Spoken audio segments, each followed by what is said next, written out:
Okay, so we have a tank load of quite healthy looking fish. They're a little bit on the fat side because the owner is away, and the owner gave very strict instructions for how to feed, and it looks like those instructions were perfectly followed, but over time that has proven to be a little bit too much food. You can see here all that growth, that's just a result of too much food.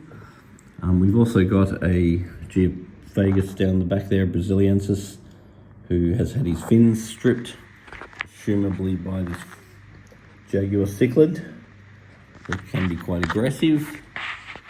Now, let's have a look at the food. Now, the food that these fish are getting fed is Danichi. Now, this is about the highest quality food you can get. Now, the thing about these super high quality foods is that if you feed them the right amount, you'll find that they're actually very, very clean, and you'll find you don't need to feed much of it at all. But on the other hand, if you go and overfeed them because they're very high in nutrients, then you'll find they pollute the tank very, very quickly. So these are a double-edged sword, because if you're feeding the right amounts, then the amount of food going in will be very low, the food will all get absorbed, and you'll find it very clean. If you overfeed it, the excess nutrients, because this is not full of filler and other cheap ingredients, this is all very high quality ingredients and very high in nutrients. So when you feed the fish, in general, you want to feed them what they eat in 30 seconds, make sure there's not anything left after 30 seconds, and then over time watch their belly, and if you notice them getting a little bit fat, you have to reduce whatever you're doing, and if you notice them getting thin, you have to increase whatever you're doing. So check the salinity, and it is not 0, so I'm happy with that. Now the KH is 4.5. It's lower than I want, but I'm pretty happy with that. The GH is 20. A little bit high, but I'm happy enough with that. pH is 7.4, a little bit low, but I'm happy enough with that. Phosphate's up a little bit, no big problem. The big ones are ammonia and nitrite, and they are low, so I'm not worried about that. The nitrate is on the high side, so some extra water changes after a sort of incident of overfeeding would be a very good idea. So there's nothing here that I'm urgently worried about, but increased water changes and getting out the excess food is what we want to do. And what I'm going to do now is clean the filter. Now, one of the saving graces of this situation is how big this filter is. This is a very big filter for this size tank. So buying a big filter is worth your weight in gold, and the quality of the food is worth your weight in gold. Because what I find is if you don't have very good quality food, then if something goes wrong, if your nitrate levels come up or anything like that, you tend to lose your fish. Whereas quite commonly, if you have good quality food, you get away with a lot. So it's very common that I'll go to someone's house and I'll test the water and it's terrible, and I find that they're feeding good quality food and the fish look fine. I can go to the very next house and all the fish are dying. I can test the water, it's much better than the last house, but the quality of food isn't there. So feeding the good quality food is half of fish keeping. Now, I'm very happy to see that there's at least a magnet cleaner here, because these things definitely make your life easier. But if it was up to me, the magnet cleaner I'd have is a flipper. Flipper's got a little razor blade on it, and I find the flipper just does an absolutely wonderful job for cleaning off your algae.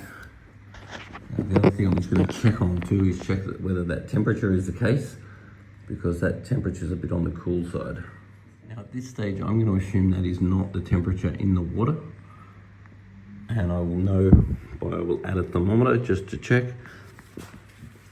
Now, I'm not a human thermometer, but when I put my finger in, it didn't seem cold. Now, the other thing is that I am a little bit concerned about the heater. It looks like there's one 300 watt heater in what's a relatively large aquarium.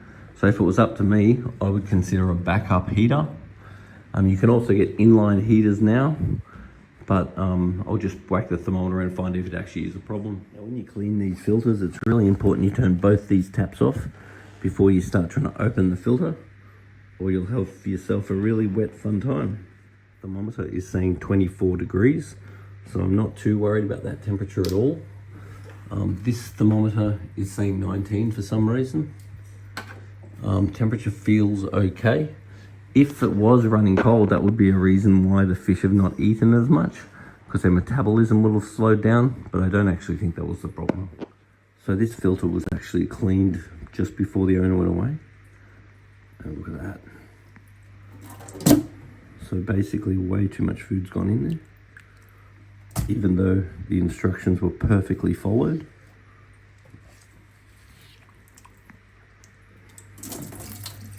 So that really needed to be cleaned now. So with a good clean, we'll get this tank under control. But if in doubt, contact us. Because in this case, the fact that the person looking after the tank was alert enough and cared enough to see a problem and contact us, we're able to fix this before I think it'll be any issue. But this was very close to being a time bomb. So what I'm doing now is removing water from the aquarium to clean the filter material. And doing this in a white bucket is a very good idea because you can see clearly how yellow this water is. So the water being yellow just means that it's rich in what's called a Yulvin tint from high biological activity. So it just means you need to do a lot more water changes, because when you do a water change in a white bucket, you want the bucket to be white. You don't want the bucket to be yellow, or the fish are literally swimming in their own piss. One of the best things you can do is label your power cords. It makes life so much easier when you're rushing to plug and unplug things, when you know what they are. This is a very good idea. So what I'm doing now is cleaning the sponge in water from the fish tank. Now you can see how dirty this sponge is in a 20-litre bucket full of water from the aquarium, and cleaning one single sponge is making the water go from that yellow to like a dark brown. So this filter was very close to clogging. So the fact that we're doing this service now is very, very good. And I think has saved this aquarium is that this looks like real polyfilter. Now polyfilter is God's gift to fish tanks. This stuff here works so well in these sorts of situations when you get extra nutrients, and they literally save your aquarium. So I'm a big fan of polyfilter, and I'm going to put some more in as I put this filter back together. When I'm cleaning sponge, having 3 buckets is really useful. You tend to use a lot less water. So you wash it in that one to get all the real thick crap off. Then you put in that one to get the finer crap, and then you give it a final clean there. And you'll find that these 3 buckets last a lot longer than, let's say, 10 buckets normally.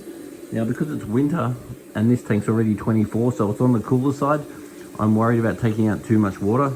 So I also want to do a big gravel clean. So what I'm doing is actually putting some water back into the aquarium again. The heater's in there, so I want to shock the fish less if I'm going to end up changing more water to get the same result. Because we don't want to shock the fish. We don't want to take heaps of water out and then put the water back in, especially if it's winter and there could be any fluctuation of temperature. The general nitrate, products like this, which offer aerobic surface area but not anaerobic surface area, produce nitrate. Whereas if you use more modern media such as marine pure, then the parallel denitrification in the marine pure will help to get rid of your nitrate. So if at some point you wanted to put an extra turbo in this filter, you could think about substituting the noodles for marine pure, because these filters are very large and very good for large amounts of waste, but they are basically a glorified sponge filter because they're just full of sponge. If you start putting more advanced medias like marine pure and polyfilter, you're going to get much better results instead of it just being a big glorified sponge filter. And this Seachem Prime is a very good water ager. It'll help to reduce stress, it'll help to detoxify nutrients, it'll help to provide body slime. It's a very good product, and if you're ever worried about your tank, give it a bit of an overdose temporarily, and it helps to detoxify most situations. This is a very good product to have on hand.